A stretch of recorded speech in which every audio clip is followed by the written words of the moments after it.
Hello everyone! Gusto ko lang pong i-share sa inyo kung saan po ako nagpupunta ng salon. Isa sa paborito ko po ay itong Laboa sa aming lugar na sa Suwa, Nagalong.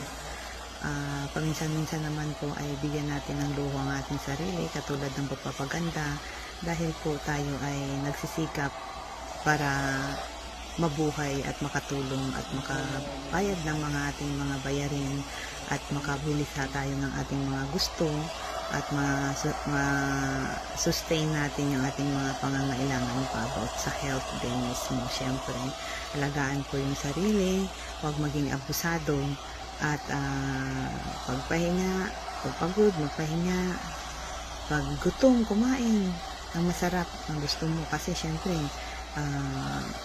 kumakayod ka, kailangan mabigyan mo ng luho ang sarili mo sa tamang luho lang po, pampaganda, hindi naman ganun